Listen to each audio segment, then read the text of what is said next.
আসসালামু আলাইকুম। আজকের রেসিপি কচুরলতি দিয়ে সামুদ্রিক মাছের চচ্চড়ি। আমি এখানে নিয়েছি সামুদ্রিক মাছগুলো আমি বেশ কড়া করে ভেজে নেব। কচুরলতি দিয়ে এই মাছ রান্না খুবই সুস্বাদু লাগে। কচুরলতি অনেকে অনেকভাবে রান্না করে থাকেন। আমি আজকে মাছ দিয়ে রান্না করছি। সামুদ্রিক মাছ, এটা ইলিশ মাছের মতনই খেতে। ইলিশ মাছ দিয়ে লতি রান্না করলে যেরকম স্বাদ পাওয়া যায় সেরকমই স্বাদ পাওয়া যাবে। আমার মাছ ভাজা কমপ্লিট। এবার মাছগুলো তুলে নেব। এবার আমি আগে থেকে আলু কেটে রেখেছিলাম, আলুগুলো এবার ভেজে নেব। আলুগুলো হালকা ভাজা হয়ে আসলে আমি এখানে দিয়ে দেব আলুর স্বাদ অনুযায়ী লবণ ও হলুদ। পরবর্তীতে লবণ ও হলুদ আমি আবার ব্যবহার করব। লবণ ও হলুদ দিয়ে আমি আবার আলু কিছুক্ষণ ভেজে নেব। বেশ ভালো করে ভাজতে হবে, আলুর কালারটা বেশ পরিবর্তন হয়ে আসবে। আমি এখানে দিয়ে দিলাম সামান্য আদা বাটা ও সামান্য রসুন বাটা, একসঙ্গে বেটে নিয়েছিলাম। আদা ও রসুন বাটা দিয়ে কিছুক্ষণ নাড়াচাড়া করে এবার এখানে দিয়ে দিলাম ফ্রিজ করা জিরা বাটা দিয়ে আবার কিছুক্ষণ নাড়াচাড়া করে নেব। এবার দিয়ে দেবো আগে থেকে বেছে রাখা কচুরলতি দিয়ে আবার কিছুক্ষণ ভাজতে থাকবো।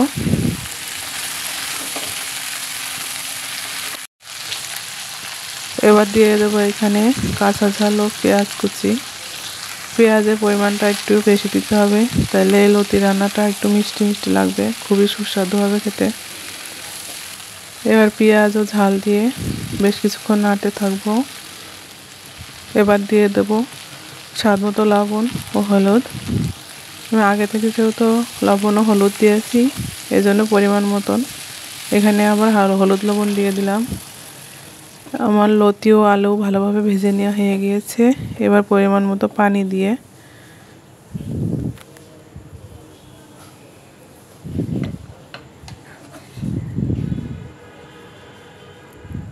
মাছগুলো সাজিয়ে দেবো।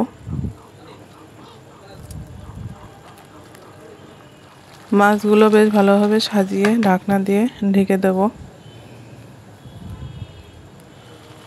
এই পর্যায়ে এসে মাছ ও কচুরলতি বেশ ভালোভাবে উল্টাপাল্টা করে নেড়ে দিতে হবে, যেন মাছগুলো উপরে চলে যায়। মাছগুলো যখন নিচে থেকে বেশ ভাজা ভাজা পোড়া পোড়া হয়ে আসবে, তখন এই রান্নাটি খুবই সুস্বাদু লাগবে। মাছগুলো এবার নিচের দিক করে দিয়ে দিতে হবে, তাহলে যখন পানি শুকিয়ে যাবে মাছের নিচেই বেশ ভাজা ভাজা হয়ে আসবে, তখন এই মাছের পিসগুলো খেতে আরও বেশি মজা লাগবে। এবার আমি কিছুক্ষণ আবার ঢেকে রান্না করে নেব পানি শুকানো পর্যন্ত। যখন তরকারি থেকে তেল উঠে আসবে, নিচে থেকে একটু ভাজা ভাজা গন্ধ বের হবে, তখন চুলা থেকে এটা নামিয়ে দিতে হবে।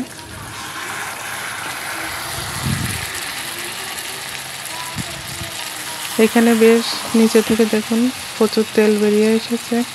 এই রান্নাটি একটু তেলের পরিমাণ একটু বেশি দিতে হবে, তাহলে খুবই সুস্বাদু ও টেস্টি এই রান্নাটি খেতে হবে। আশা করছি এই কচুরলতি দিয়ে মাছ রান্না আপনাদের খুবই ভালো লাগবে। আপনারা যদি ট্রাই করেন এরকম, তাহলে খেয়ে বুঝতে পারবেন রেসিপিটি।